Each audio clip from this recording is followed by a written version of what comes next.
Bonjour à toutes et à tous, je suis ravie de vous retrouver pour ce nouveau numéro de Polygone. À mes côtés, 4 invités pleins de talent. Tous ont participé à des télécrochets, tous viennent de Moselle-Est et nous allons revenir ensemble sur l'impact de ces émissions. Est-ce que cette visibilité peut leur servir de tremplin? Pour en parler, j'ai à mes côtés Giuliana Losardo et Loane Adeline Vérin. Vous avez participé tous les deux à la dernière saison de The Voice Kids sur TF1. Ce sera l'occasion pour vous de revenir sur cette aventure incroyable. Merci beaucoup d'être là. Merci à vous. J'ai la joie d'accueillir Marina D'Amico. Vous avez participé à X Factor en 2011 où vous êtes allée jusqu'en finale. Puis on vous a revu aussi dans The Voice en 2014. Merci d'être présente pour revenir sur ces expériences. Avec plaisir. Et enfin Johanna Lagrave qu'on a découvert en 2008 dans la Star Academy 8 sur TF1. Vous aviez atteint la demi-finale. Merci d'avoir accepté notre invitation. Merci à vous. Alors on va commencer cette émission avec les plus jeunes et qui ont participé le plus récemment à une émission. Giuliana, Loane, vous avez fait sensation il y a quelques semaines dans The Voice Kids saison 10 et le premier qu'on a vu sur TF1 c'était toi, Loane. Alors on s'en souvient, tu as fait fondre en larmes beaucoup de monde et notamment ta coach Lara Fabian. Qu'est-ce que tu as ressenti à ce moment où elle s'est retournée justement lors de ses auditions à l'aveugle? C'était compliqué émotionnellement parce que je pensais que ça ne s'était pas retourné. Parce que sur le plateau, il n'y a pas le bruit du buzzer. Du coup, quand elle s'est retournée, j'ai juste vu la lumière blanche. Et c'est là que je me suis dit, ça y est, elle s'est retournée. Et après, j'ai pleuré. Oui, parce que tu t'es dit, ça y est, l'aventure démarre et tu y es, tu as réussi. Je pensais que c'était fini. Et est-ce que c'était un rêve pour toi, une ambition de participer justement à cette émission? C'était un rêve depuis que j'ai commencé de chanter. Ok. Et Giuliana, lors de ton audition à l'aveugle, les 4 coachs se sont retournés. C'était quoi ton premier sentiment à ce moment-là? C'était incroyable, je savais pas quoi dire, je savais pas comment réagir parce que pour moi, je regarde The Voice depuis que je suis toute petite, depuis que ça a commencé The Voice Kids, The Voice Adult aussi, et donc c'était incroyable de voir les 4 coachs et du coup de revoir Claudio. Et en fait, c'est des artistes que j'adore et au quotidien que j'écoute, donc c'est incroyable. Alors l'aventure ne s'est pas arrêtée là pour vous deux. Vous avez ensuite passé les battles pour vous retrouver jusqu'en demi-finale. Loane, raconte-moi un petit peu comment ça s'est passé toute cette aventure. Les battles, c'était une ambiance incroyable. On était tous au même hôtel. On avait une salle commune et on était tous ensemble. Tous les soirs, on était en bas à l'hôtel. Et même dans la family room, dans le studio, c'était incroyable. C'était une ambiance incroyable. Oui, on le ressent un petit peu dans l'émission. Il n'y a pas trop cette compétition entre vous. Il y a même des amitiés qui se sont tissées. Oui, il y a des amitiés qui se sont tissées. Comme pour ma battle, on est Marie-Lou et Hugo. Ça c'est très bien. On s'est très bien entendu dès qu'on s'est vus. Et puis on garde encore contact. Et comment ça s'est passé avec la coach Lara Fabian? Est-ce qu'elle venait vous voir régulièrement pour discuter avec vous pendant l'aventure? Alors en fait, on la voyait que pour le coaching avec Garo. Ensuite, on était venu à un moment pour l'enregistrement avec Garo. Ensuite, on est rentré chez nous. Et ensuite, on est revenu pour l'enregistrement des battles et on l'a revu On a des coachs vocaux entre tout ça et moi, j'avais eu Sophie Delmas. D'accord. Et pour toi, Giuliana, comment tu as vécu toute cette aventure après l'audition à l'aveugle? C'était encore plus magique. J'ai partagé du coup une très belle battle avec des personnes formidables et que je continue toujours à parler avec eux au quotidien et qu'on se revoit, etc. Et c'était trop cool, on s'est trop amusé comme Loane l'a dit aussi à l'hôtel avec tous les autres. Et même si du coup pour le coup j'aimais pas trop la chanson que j'ai dû chanter, mais après c'est l'émission et il fallait le faire, donc j'étais contente parce que moi je suis plus sur les chansons un peu tristes, un peu qui parlent d'amour, etc. Et là du coup il fallait donner l'énergie, du coup c'était un challenge, mais du coup j'ai su le relever. Bien sûr. Du coup donc je suis très contente. Et toi, tu étais du coup dans l'équipe de Claudio Capéo que tu connaissais déjà, tu avais partagé des scènes avec lui. Est-ce que c'est quelque chose qui te rassurait d'avoir justement un visage connu parmi les coachs? Oui, parce que quand même, il savait un peu du coup comment c'était ma façon de chanter, comment j'étais sur scène, etc. Donc ça m'a beaucoup aidée. Il a su me donner encore des conseils. Donc j'étais très contente et surtout d'avoir un visage, on va dire, familier que je connaissais déjà d'avant. Donc ça m'a permis de prendre des marques. Alors Marina, je vais me tourner vers vous, Marina D'Amico, qui est devenue un petit peu une spécialiste de The Voice, on peut le dire. Vous aviez participé vous-même en 2014 et vous êtes aujourd'hui coach vocal et vous êtes notamment la coach de Loane et Juliana. Ça vous a fait quoi de voir vos deux petits protégés sur la scène de The Voice Kids? Eh bien, j'étais très heureuse de les voir réaliser, on peut dire, je peux dire leur rêve, quoi. Je trouve que c'est une belle expérience jeune. Enfin, ils auront de beaux souvenirs, des vidéos, et puis dans le CV artistique, c'est toujours sympa de nommer une émission quand on l'a faite. Et voilà, je suis très satisfaite du boulot qu'ils ont effectué pendant les heures de cours, et en plus après sur le plateau, c'était plus les mêmes, quoi. Forcément, quand on est sur scène, c'est pas la même chose. L'adrénaline et le stress font que soit ça passe, soit ça casse, et là c'est passé, quoi. Donc j'étais très contente. Et justement, Juliana, c'était différent pour toi de justement être sur scène, parce que tu avais fait déjà plusieurs scènes avant, et là d'être sur un plateau télé, qu'est-ce qui change? C'était formidable, il y a tout qui change. Moi j'ai fait plusieurs scènes du coup auparavant, mais des scènes ici, même des spectacles, et c'est pas du tout comme sur le plateau. Donc quand tu arrives, c'est un peu comme dans un rêve. Et puis voilà. Oui, et puis il y a les caméras aussi. Je pense que ça peut être un petit peu impressionnant les premières fois. Ah oui, au début j'étais comme ça. Je savais plus quoi dire. Et puis après il faut se remettre dedans. Il faut faire comme si on était chez nous. Enfin, voilà, mais il faut tout donner, même si on est un peu impressionné par ce qui se passe. Mais faut pas changer comme on est. Enfin, faut rester comme on est et voilà. Et Loane, toi, on a vu que tu as un petit peu, tu as aussi cette timidité, etc. Donc comment tu l'as vécu d'être un peu sous le feu des projecteurs? Déjà, le public, j'avais l'impression que c'était plus grand. Et par contre, la scène, elle était, on peut dire, immense, parce que c'est impressionnant de voir tous les 4 fauteuils des coachs alignés devant toi, alors que tu vois ça tout le temps à la télé. Et donc Marina D'Amico, donc on l'a dit, vous avez participé à The Voice en 2014 en tant que candidate. 2 ans auparavant, vous aviez fait aussi sensation dans X Factor sur M6 en arrivant jusqu'en finale. Alors on fait un petit bond dans le passé pour revenir sur ces expériences. Qu'est-ce que vous retenez de ces aventures, notamment au premier X Factor? Alors pour X Factor, ce que je retiens, c'est que en fait j'ai dû, malgré moi, grandir un peu plus vite. C'est-à-dire que j'étais entourée d'adultes et forcément, j'avais pas le choix en fait je pouvais pas être la petite ado en mode je fais quoi, je me mets où, je me place où. En fait, on n'avait pas le choix. Il y avait des chorés chaque semaine, il y avait des oui, ça date ça. Voilà, effectivement. Ouais, il y avait des chorés chaque semaine, il y avait des challenges en fait chaque semaine à faire.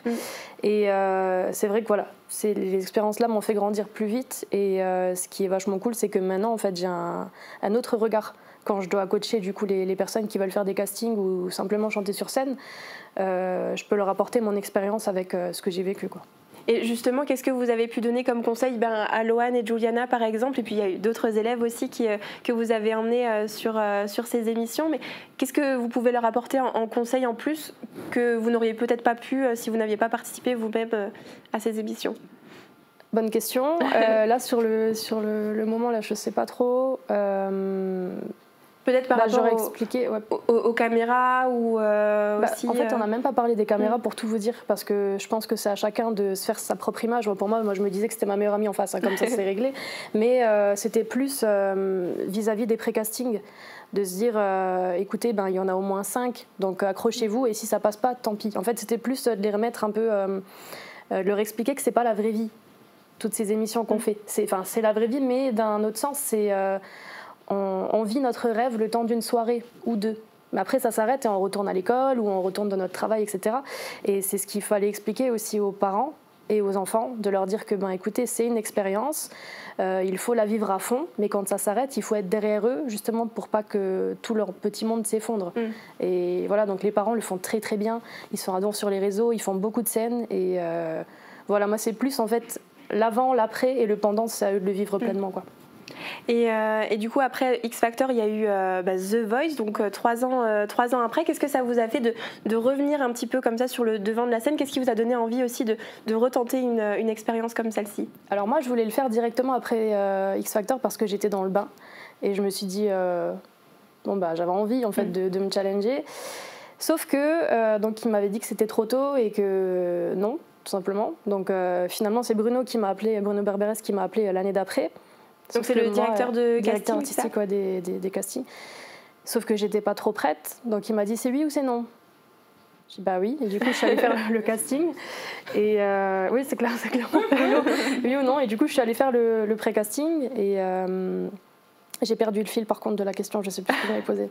C'était qu'est-ce qui vous a donné envie de faire The Voice? Donc voilà, Bruno, donc après il m'a demandé donc oui ou non, donc j'ai dit oui. Je suis allée faire le pré-casting et c'était, je sais pas trop comment expliquer. J'avais envie en fait de voir si je valais encore quelque chose, pas aux yeux des gens, mais en fait pour moi. Tout simplement. Et c'était un peu qui tout double parce que forcément sur les réseaux je me suis fait tailler parce que j'avais déjà fait une émission avant, j'ai eu le droit au petit harcèlement de base en mode elle est pas morte, etc. Oui. Mais ce qui est bien c'est que ça fait quand même rebondir. C'est bien d'en parler aussi parce que dans les émissions on a beaucoup de plus mais on a aussi du moins. Et ça il faut en parler, c'est pour ça qu'il faut être derrière aussi. Parce que derrière les réseaux, derrière les écrans c'est tellement facile. Mais moi, j'ai une expérience similaire à Juliana. J'avais chanté avec Garou quelques mois avant de faire The Voice à Amnéville. Et je pensais qu'il allait me reconnaître. Mais sauf que je me suis dit, bon, c'est qui tout double parce que s'il reconnaît ma voix ou quoi, on ne sait jamais. Et bon, il ne m'a pas reconnu ni même quand il s'est retourné, mais c'est pas grave, c'était une bonne expérience quand même. Johanna, je vais m'adresser à vous. En 2008, vous avez donc participé à une autre émission, la Star Academy.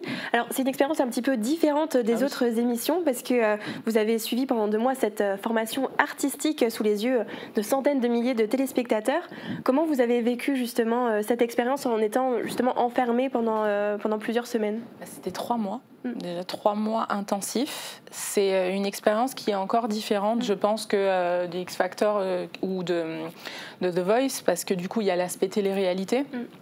Et puis, soit on y adhère, soit on n'y adhère pas dès le départ. Donc, le plus compliqué, c'était pas de s'adapter justement au plateau télé, parce que le plateau télé, c'est le rêve qui se réalise. C'est le fait de pouvoir avoir accès à des gens qui sont sur leur canapé. Et le but est d'aller attraper leur cœur alors qu'ils sont en train de manger des chips. C'est ça, le but, c'est de passer l'écran. Mais la télé-réalité, c'est encore autre chose parce que y a notre personnalité. Il y a le fait que les personnes nous prennent pour des personnages. Alors qu'en fait, on vit notre vraie vie. Et il y a tout un aspect qui est très étrange à comprendre. La vie en communauté aussi, c'est pas simple. Moi je suis fille unique de base, donc frère, sœur, je sais pas du tout. Et donc le fait de se retrouver avec 14 personnes qu'on n'a pas choisies, mais qui partagent le même rêve ou qui ont d'autres aspirations, mais ça pour le coup on le sait pas quand on arrive, d'être propulsé, c'est vraiment en fait la Star Academy, c'est ça qui est incroyable, c'est que les gens s'attendent déjà à voir un groupe et à potentiellement choisir leur préféré. C'est un peu comme un jeu vidéo. Moi, je l'ai vu comme les Sims. Chacun choisit son personnage et puis la personne qui nous aime bien choisit de nous nourrir quand il faut voter. Voilà. Il y en a d'autres de ma saison qui l'ont pris comme un camp de concentration. Donc, comme quoi, tout est une histoire de point de vue. Mais en tout cas... pareil, j'ai perdu le fil de la question. C'était comment vous l'aviez vécu, et du coup, est-ce que c'était une volonté de participer? C'était un rêve aussi, une ambition depuis longtemps de participer à ce type d'émission? Alors pas du tout. Oui et non. J'étais plus de la team Nouvelle Star à l'époque. Donc j'avais pas du tout cette envie de participer à une télé-réalité. Et à l'époque, je suis du coup à la Musique Academy Internationale à Nancy, et donc monsieur Bruno Barberes est venu faire une masterclass. Et à l'époque, il me dit qu'il veut m'envoyer à Nouvelle Star. Mais là, tout de suite. Sauf que moi, je fais ma formation. Je tiens à finir ma formation parce que je pars du principe que si je suis là, c'est parce que j'ai un truc à faire ici. Et je ne voyais pas l'intérêt en gros, de stopper mon année en cours et aller faire une émission sans savoir la finalité, sans savoir si vraiment ça allait marcher ou pas. Donc je voulais finir ce que j'avais commencé. Et en fin d'année, il me propose la Star Academy. Sachant qu'il m'avait déjà dit quelque chose qui m'avait rendue réticente par rapport à la Star Academy. Bref, il a réussi à me convaincre. Et je me suis rendue à Paris et puis la suite on la connaît. Je me suis retrouvée le 19 septembre 2008 sur le plateau de la Starac. J'avais l'impression en fait on est un peu des hommes canons en fait. On nous met dans le canon, on est inconnus. Et puis après à nous de gérer la descente rapide, en fait. C'est ça qui est important aussi, c'est d'avoir un sacré parachute après, d'où le fait des parents quand vous êtes jeune comme ça, c'est d'avoir un sacré parachute parce que sinon si on s'y prépare pas on tombe. On tombe et c'est compliqué. Et moi, j'avais un aspect qui était pas présent en 2008, c'est l'aspect réseaux sociaux qui était beaucoup moins développé. Donc, j'ai vu des choses qui étaient assez blessantes en sortant, mais sur des forums où c'était très éparpillé sur Internet, c'était pas c'était pas frontal en fait. Ça pouvait l'être si on le lit, mais après, ça me faisait pas une notification sur mes réseaux, sachant qu'à l'époque, j'avais que Facebook. Donc, il y a tout cet aspect-là qui est... En plus, pour vous, c'était encore différent parce que vous étiez du coup enfermée pendant 3 mois. Vous ne pouviez pas suivre au fur et à mesure. Alors, par exemple, pour Marina, vous aviez les articles directement lors de la diffusion. C'est un peu différent. Il y avait de l'instantané. En fait, moi, sur X Factor, ce qui se passait, c'est que donc, le soir, quand on rentrait vers minuit, 1h, on avait un mini débrief pour savoir qui commençait le lendemain matin à 8h, je crois. Et en fait, vers 2h du matin, il y avait les prestations en ligne et les commentaires en dessous. Donc il y avait des commentaires normaux et après les commentaires anonymes où ça allait. Ça y allait. Hein. Et du coup, juste avant de dormir, je me dis, c'est... Mon père me disait de ne pas les lire, mais c'est compliqué. On ne peut pas ne pas les lire. On peut pas. Et pour le coup, le fait, qu'on soit coupé du monde, c'est une très bonne chose. Parce que c'est vraiment être coupé du monde. Même parler à nos familles, c'est 1 minute. C'est une vraie minute. Hein. C'est pas pour rigoler. Et puis ça fait des conflits. Bon, ils savent faire. Si on dépasse de 2 secondes, ça veut dire que le dernier, il lui en manquera 6. donc voilà. Mais le fait de ne pas avoir accès à la presse, finalement, ça nous permet d'être concentrés, de garder le cap. Mais après, si on est un petit peu éveillé, on voit par rapport aux interviews qu'on a au confessionnal, où on essaye de nous emmener. Alors, je ne dis pas qu'on nous dirige, mais il y a quand même une émission à faire pour la quotidienne. Ça doit être des épisodes, ça doit raconter une histoire. Et des fois, l'histoire qui était racontée n'était absolument pas celle qui s'était déroulée. Ça, je l'ai vu en sortant. Mais sur le coup... Après, c'est la télé, c'est pas notre problème. Et puis, c'est à nous de gérer après ce qui se passe après. Mais au niveau du plateau, par contre, ça, c'est magique.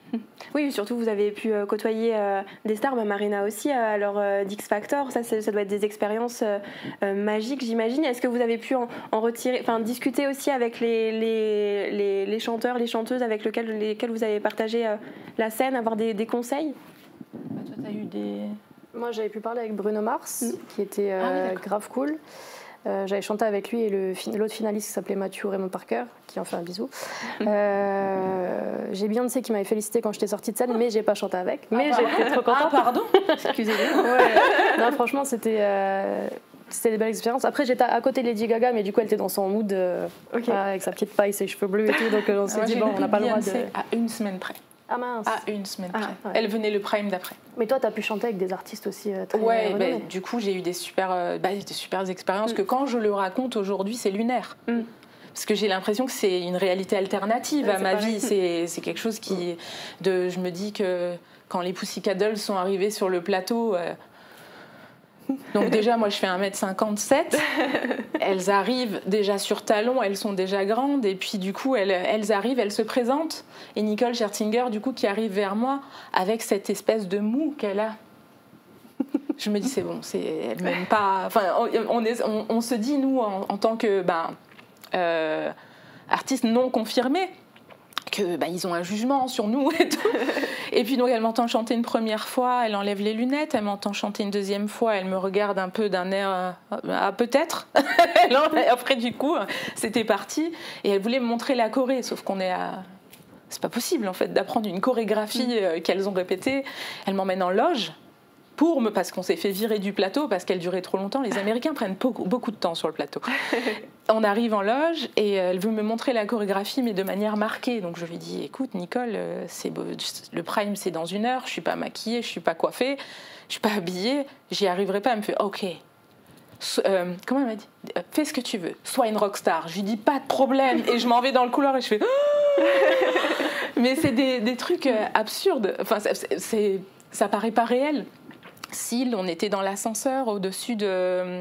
Je ne sais pas si vous aviez ça sur vos émissions, il y a une espèce d'ascenseur dans le bâtiment 217 qui est le plus grand d'Europe, qui monte à je ne sais plus combien de mètres au-dessus du plateau. Et pour Studio Landy, c'est Landy aussi pour toi? Non, moi c'était 217. Okay. 217, c'est du coup il y a la Starac et tout, voilà, c'est pas à côté. Et donc s'il fait 2 mètres de haut, et visiblement, il n'avait pas peur du vide. Et il bouge. Je lui dis arrêtez de bouger. Et il m'a dit quelque chose d'incroyable, comme quoi, selon lui, dans sa vision, dans ce qu'il pensait de ma voix, et c'est hyper fou d'entendre ça juste avant de chanter, selon lui, je pourrais être invitée comme lui à la Starac. Donc ça, on ne peut pas le vérifier, mais je le dis, croyez-moi sur parole. On vous croit. Et quand il me dit ça, bon, déjà, je le prends comme vraiment un compliment incroyable. Et à côté de ça, je me dis, pression, on n'a pas encore chanté, Syl, tu me dis ça, il faut que j'assure.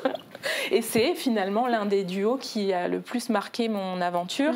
Autant les gens qui ont vu le duo m'en parlent encore aujourd'hui, 16 ans après. Autant moi, j'ai passé un moment où j'ai eu l'impression qu'il y a eu quelque chose de magique, où la Johanna d'avant, parce qu'on change quand on fait une émission comme ça, on change. La Johanna d'avant, qui était sur scène instinctive, a rencontré la Johanna qui a appris plein de choses sur le plateau télé, et ça a créé, je pense, une entité nouvelle qui m'a donné une nouvelle impulsion dans l'aventure, en fait. C'est des échanges incroyables, c'est pas forcément des conseils, c'est la chose magique qu'il y a chez les artistes quand on chante, qui se passe. Des fois, ça crée une magie, des fois, ça ne fonctionne pas. Et là, avec Syl, il y a eu quelque chose d'incroyable qui s'est passé, qui a boosté l'artiste en devenir qui était à l'intérieur de moi. C'est un peu un déclic. Ouais. Et on parlait avant du suivi sur l'après.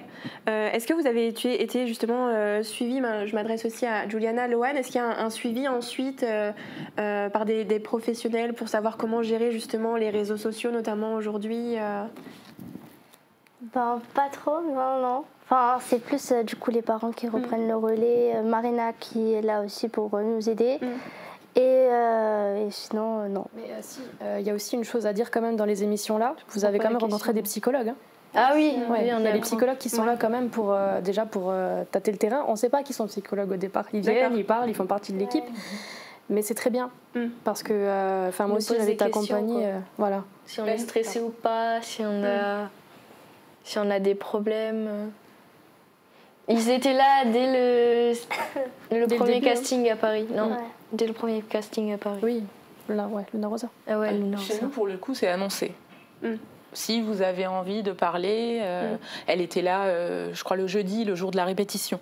Parce que du coup, on avait la possibilité aussi de l'appeler. Si jamais l'enfermement, ça nous rendait fous. Mais pour le coup, on avait l'occasion de la voir sur la répétition. Et c'est vrai qu'en effet, ça fait pas psy. Mais je pense qu'elle sait comment prendre chaque personne parce que c'est son boulot. Et c'est une discussion où justement, elle essayait de voir si tout allait bien, si on gérait bien, tout. Non, c'est à l'intérieur, pour le coup, il y a un suivi. En plus, nous, la psy, elle venait de Metz. Et son mari travaillait au Stade Saint-Symphorien. Il faut aussi dire que Loane est fan du SMS. Ah, bah voilà. C'est ça qu'il a retenu. Le casting avec le maillot. Et donc du coup, Juliana, Loane, donc vous êtes encore jeune, mais avant The Voice Kids, vous avez déjà fait plusieurs scènes, on l'a déjà dit. Est-ce que maintenant vous aimeriez faire une carrière dans la musique? Vous vous imaginez justement être des chanteurs connus ou évoluer dans le monde de la musique en tout cas? Oui. Je te répondre d'abord. Moi, je voudrais faire ça toute ma vie. Être chanteur? Oui. C'est beau. Et alors moi, du coup, pas du tout.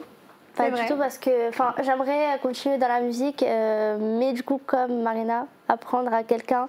Parce que je trouve que être chanteur, c'est dur. Et plus de nos jours, il y a tellement de chanteurs que c'est compliqué de se mettre en avant ou de percer, comme on dit. Donc, c'est un peu compliqué. Et c'est pour ça que moi, la musique, c'est toute ma vie, depuis toujours, et je veux pas arrêter ça, mais c'est vrai que devant les caméras, peut-être moins. Donc voilà. Ok, mais plutôt aider, justement comme ta coach, reprendre le flambeau peut-être un jour, c'est ça qui te plairait? Je serai jamais à son niveau, mais... Ah, dis pas ça. Non, mais... Non, on mais a oui, chacun faire, notre niveau, notre expérience, donc t'inquiète. Faire du coup un peu comme elle m'a un peu donné l'inspiration depuis petite. Même maintenant on me dit mais tu chantes comme Marina, mais en fait elle m'a appris, donc je fais comme elle m'a appris et puis voilà. Mais t'as quand même ton timbre, ta touche et toutes les vibes que tu fais, c'est pas moi.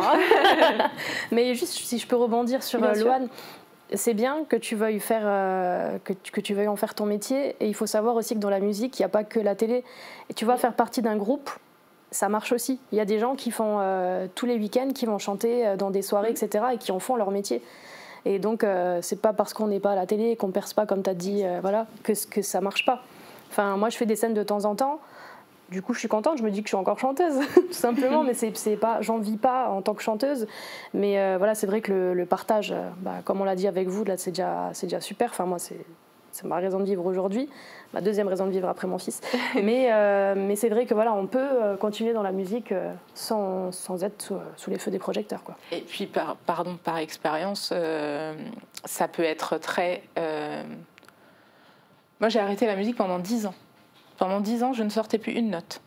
Parce que c'est tout ce qui était autour de la musique. La musique, c'était le feu.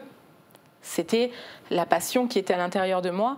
Mais je pense que j'ai eu un problème avec mon entourage. C'est pour ça que c'est très important de faire attention aux personnes qui vous entourent, de bien les choisir. Ce qui est bien, c'est que vous êtes jeune, vous avez vos parents derrière, vous avez Marina qui sait aussi. Et pour le coup, moi, je n'ai pas forcément eu ce qu'on dit aujourd'hui les drapeaux rouges. Et je pense que je pensais être artiste, mais je ne l'étais pas encore. J'étais une interprète et j'avais des aspirations, des envies, mais qu'on n'écoutait pas. Donc écoutez-vous, soyez... alors je suis la meuf qui donne des conseils, mais pas du tout, c'est juste des tips, des astuces. Si vous avez une envie et qu'on vous dit « oh non », et que vraiment vous sentez que c'est un truc qui ne va pas dans votre sens, écoutez-vous. N'attendez pas que d'arriver au point de rupture où on arrive à vous dégoûter de ce qui vous fait respirer, de ce qui vous fait la passion qu'il y a en vous. Ça a mis du temps à revenir, c'est revenu. En 2021, j'ai repris la chanson et avant je chantais en anglais, je chantais pour me cacher en fait, en anglais pour me cacher. Il y avait plein de choses comme ça qui faisaient que je voulais juste chanter, mais je pense que je disais pas encore quelque chose. Il a fallu que je passe par la peinture pour réussir à devenir artiste et avoir vraiment des choses à dire. Il a fallu que je vive, que j'ai 2 enfants, voilà. Mais c'est toute une évolution, le fait de devenir artiste, chanteur ou même coach. Hein. C'est des expériences qui font qu'on a des choses à transmettre. Et à partir de là, du coup... c'est tout un cheminement. En fait, c'est tout un cheminement. Justement, on va revenir un petit peu sur votre expérience après la Starac. Vous aviez sorti déjà des titres juste après, il me semble. Alors, juste après, j'ai travaillé sur justement un album avec des personnes qui... D'abord, on m'a proposé un album. On m'a dit, on a ton album. J'ai dit, comment ça? Sachant que je venais de sortir, voilà. Et on m'a dit j'allais devenir la nouvelle Amy Winehouse française. Ah, il t'avait tout fait, en fait. Bah oui. Ouais. Et moi, 8 et 20 ans, j'ai dit non. J'ai dit non. Aujourd'hui, je me dis que je penserais autrement, mais là, j'ai dit non. Et donc après, j'ai travaillé sur mes chansons, mais sans être très impliquée dans la création. Donc, il n'y avait pas mon âme dedans, je ne sentais pas... Et puis, pareil, j'ai redit non. J'ai fait des choix en fait, et donc j'ai sorti un single qui est L'école des duplicata, qui finalement quand je l'écoute aujourd'hui me ressemblait quand même pas mal, correspondait à ma vision, à ce que j'avais envie de dire, mais ça ne correspondait pas à la musique que je voulais faire. Votre univers Mon musical, univers intérieur, voilà, exactement. Et j'ai participé après à un spectacle musical qui s'appelle Il était une fois Jodassin.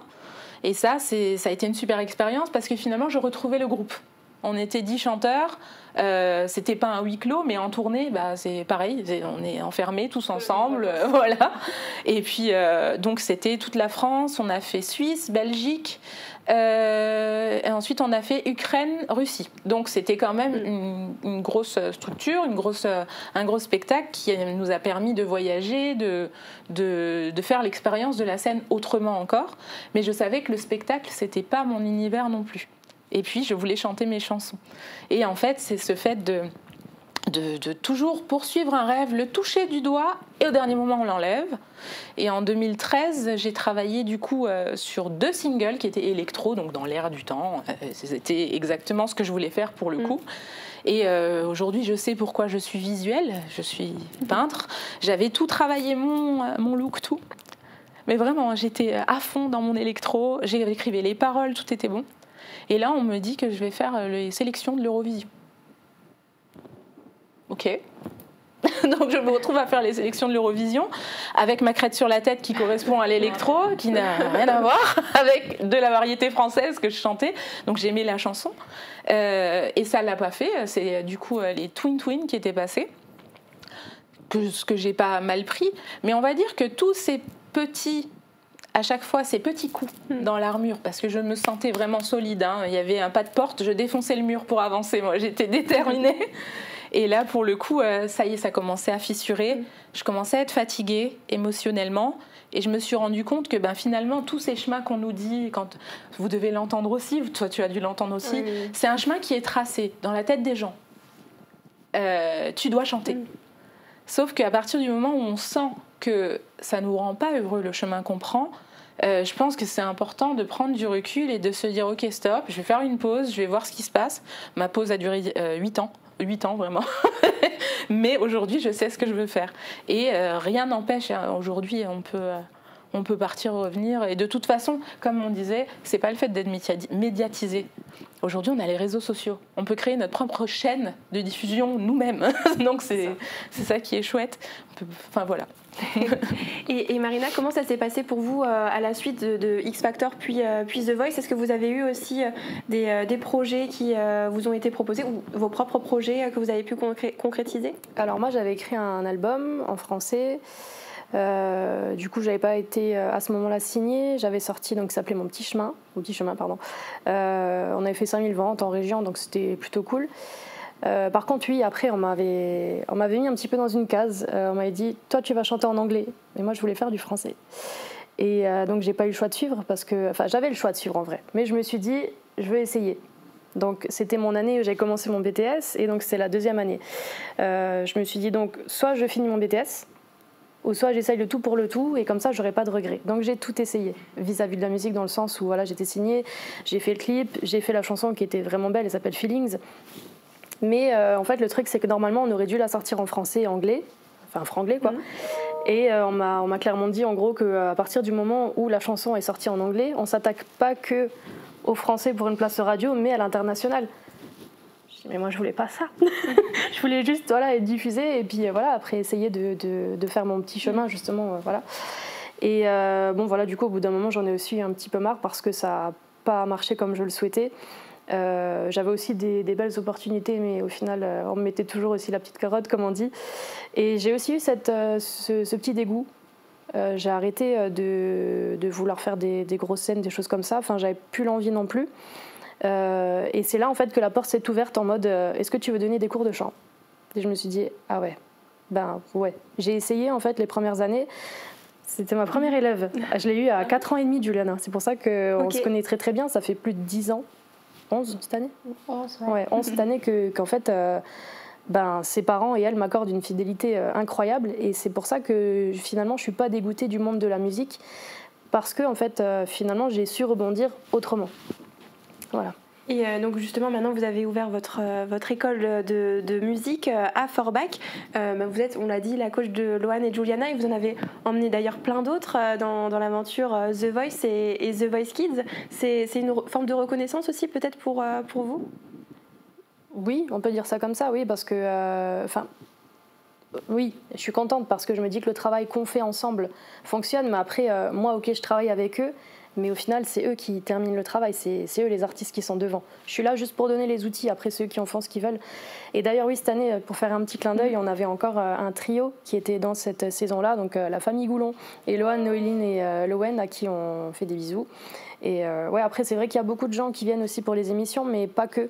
Et c'est ça qui est bien, il y a des personnes qui viennent uniquement pour apprendre à chanter ou faire leur première scène. Et ça, c'est beau aussi, c'est une victoire pour moi. Je veux dire, c'est pas... L'école n'est pas faite que pour des gens qui veulent faire des gros castings. Loin de là. Loin de là. C'est vraiment, de temps en temps, il y a des personnes qui sortent un peu du lot et qui se donnent les moyens et qui veulent le faire. Donc les personnes là, on les suit et il y a un accompagnement qui se fait derrière, quoi. Oui, pour développer leur passion finalement aussi. C'est ça. Et vous participez aussi maintenant aux sélections des pré-castings pour les émissions The Voice. Quel est votre rôle là-dedans? Comment ça se passe? Alors, en soi, je suis dans un jury et on fait une présélection pour pouvoir présenter les... J'aime pas dire les meilleurs, c'est pas ça, mais pas les meilleures personnes, mais les meilleures prestations au moment. Voilà, au bon moment, on va dire. À Bruno Berberes, quand il revient. Et puis, en général, je le fais soit avec Stéphane de Direct FM ou soit avec Sissi du Bar L'Artiste. Voilà. Ok. Johanna, donc vous l'avez dit un petit peu tout à l'heure, vous êtes toujours dans le milieu artistique, même si vous avez arrêté la musique pendant 8 ans. Mais on vous a vu d'ailleurs plusieurs fois sur Mosaïque Cristal sous votre nom d'artiste Poum in Love. Donc vous êtes artiste peintre. Comment s'est passée cette transition justement depuis l'expérience de la Starac, etc. En fait, j'ai toujours dessiné. Depuis toute petite, c'était toujours quelque chose que je faisais, mais comme un hobby. Bizarrement, je n'ai jamais envisagé la peinture comme un métier, alors que j'envisageais la chanson comme un métier. Enfin, et en 2011, c'est par hasard que j'achète du coup une toile et de la peinture, et que je me dis, bon bah, vas-y, tente, on ne sait pas. Et en fait, la sensation m'a plu. Je fais un bond dans le temps. En 2017, je me professionnalise, et... en fait, je me rends compte que le fait de créer du visuel, c'est aller au contact direct tout de suite en fait, du public, de les rencontrer. Et finalement, il y a des personnes qui me suivaient en tant que chanteuse, qui aiment mon travail aujourd'hui et continuent à me suivre. Et c'est ce côté qui est très réel, très palpable, qui me plaisait, et le côté ombre aussi. C'est-à-dire que c'était plus moi qu'on regardait. On regardait les tableaux, on jugeait les tableaux, et ça m'a appris aussi à accepter le côté... dans la musique, c'est frontal. J'aime pas comment elle est habillée. Oh, elle est moche. Oh, j'aime pas sa voix. C'est très dur émotionnellement. Alors que là, quand on disait de mes toiles, oh, j'aime pas, c'est pas grave, c'est une émotion aussi. Pourquoi ça te dégoûte, voilà, du coup, c'était plus moi qui prenais. Et petit à petit, ça m'a permis aussi de comprendre, de faire un travail à l'intérieur de moi qui n'était pas possible. La musique, c'est rapide, c'est tout de suite. On doit être dedans. La peinture, c'est introspectif, c'est calme. On est dans son atelier, on est seul. Et ça m'a permis d'apprendre à me connaître. Ça m'a permis de comprendre quelques... petits, si je peux appeler ça, des petits traumas qui se sont passés à l'époque de Starac ou même avant. Et je les ai personnifiés. Donc dans les Ningyo, c'est mon personnage un peu biscornu qui représente du coup la féminité. Et en même temps, le fait d'accepter son corps et ses défauts qui n'en sont pas. Par rapport à la remise en question de ma féminité que j'ai eue pratiquement tout au long de ma vie. Habille-toi, maquille-toi, sois plus féminine. C'est des choses qui m'ont touchée. Je les ai mis en peinture, et c'est donc en 2021, quand je participe aux 20 ans de la Starac, que là c'est un choc. Me retrouver de nouveau sur un plateau télé alors que j'étais dans mon atelier. J'ai eu 2 enfants et je venais d'accoucher de la 2e, 2 mois avant. Reconfronter mon image après ma grossesse, comme ça, sur TF1, c'était assez fort pour moi, de me retrouver de nouveau sous le feu des projecteurs alors que je n'avais pas chanté depuis 8 ans. Et donc le fait de rencontrer une famille aussi, parce qu'on était là 8, donc on n'a pas vu les autres saisons avant. Alors que les autres ont pu se rencontrer entre eux. Nous, non. En fait, on était les derniers. Et là, je me retrouve avec mes grands frères, mes grandes sœurs, qui me connaissent, mais que moi, je ne connais pas. Ah, Johanna, ouais, tu chantes bien et tout. Ah, je me souviens de toi. Et moi qui pensais avoir été complètement oubliée dans mon atelier, là, j'ai eu un espèce de choc. Et le seul moment où je me suis sentie vraiment bien, c'est quand j'ai chanté. Donc là, je me suis dit, ok, Johanna, bon, il y a peut-être encore quelque chose qui existe. Tu pensais que le feu était éteint, mais peut-être il reste un peu de braise. Là, on va voir, on va souffler dessus un peu. Et un mois plus tard, je recomposais ma première chanson en français. Donc ça y est, prête à dévoiler. Et surtout avec des vrais sujets qui me concernaient, mais qui pouvaient aussi être fédérateurs et concerner n'importe qui. Le fait de s'accepter, le fait de traverser une période sombre, voilà. Là, je l'avais vécu, cette période hyper sombre. Et donc, la peinture m'a ramenée de nouveau à la musique. Et aujourd'hui, j'aspire à mêler les deux. C'est-à-dire, on a vu longtemps la face de la lune qu'on voit, la pleine lune. Enfin, voilà. Et maintenant, j'ai envie de dévoiler la face cachée. Et du coup, vous avez de nouveau des projets dans la musique ? Ouais, j'ai de nouveau le projet dans la musique, c'est vraiment de dévoiler cette face cachée qui est à l'intérieur de moi, que j'ai jamais vraiment mis en peinture parce que c'est très pop, très coloré, c'est très good vibe, c'est ça que je voulais propager. Et maintenant, j'ai envie d'exorciser, si je peux dire ça comme ça, tout ce qui s'est passé à l'intérieur, tout ce qui est sombre, mais pas de manière négative. Plus le fait d'être un petit peu, de filtrer à travers moi ce que les gens pourraient ressentir et peut-être qu'ils se retrouvent dans ma voix, dans ma musique et potentiellement dans le visuel vu que ça ira avec. Donc voilà, aujourd'hui c'est le mélange des deux qui est le projet. Et du coup, ce projet, est-ce que vous savez déjà quand est-ce que vous voudriez le concrétiser ou est-ce qu'on pourrait le voir, je ne sais pas encore quand. Parce qu'il faut un financement, concrètement. Et mon but, ce serait de créer une exposition, en fait, mais avec un show. Donc, mêler musique et chanson au même endroit et que ce soit immersif.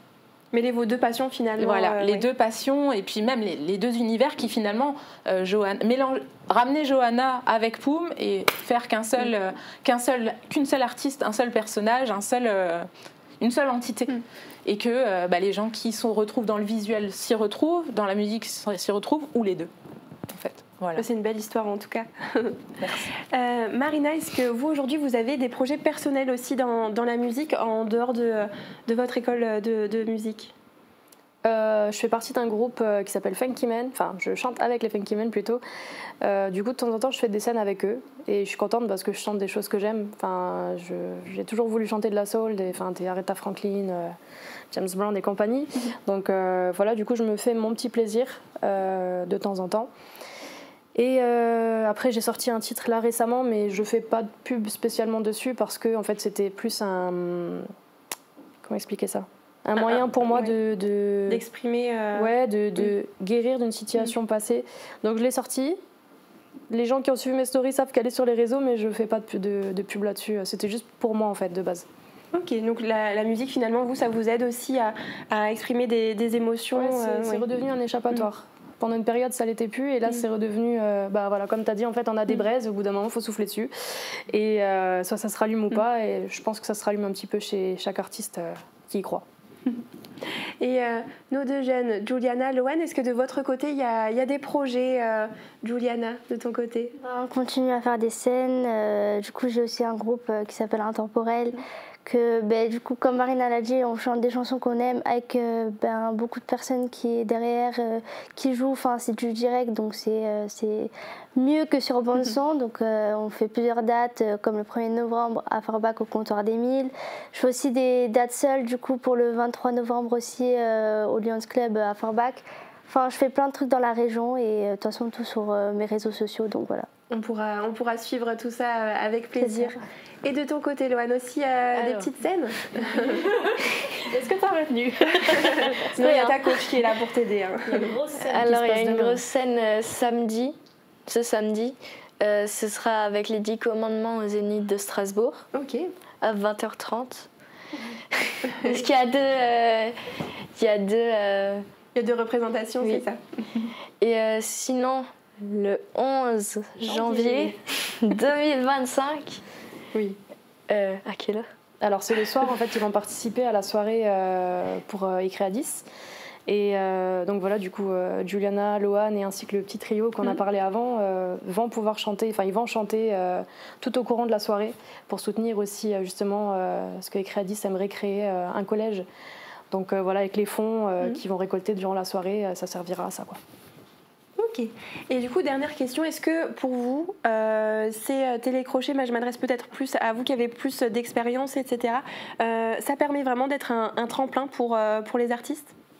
Absolument. Oui, ouais, totalement. Absolument.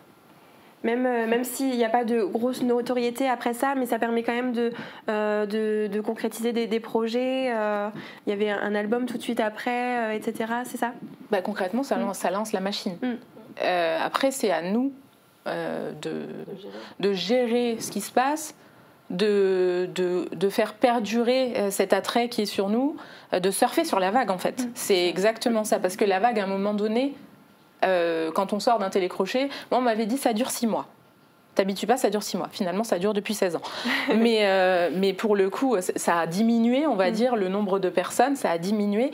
Mais il y a un socle hyper solide, je pense que toi c'est pareil, qui est là depuis 16 ans et qui me lâche pas et qui est là pour nous. Et si nous, on continue à leur donner quelque chose, ils vont continuer. Mais je pense qu'en effet, oui, c'est un vrai tremplin si on sait utiliser après le parachute. C'est ça.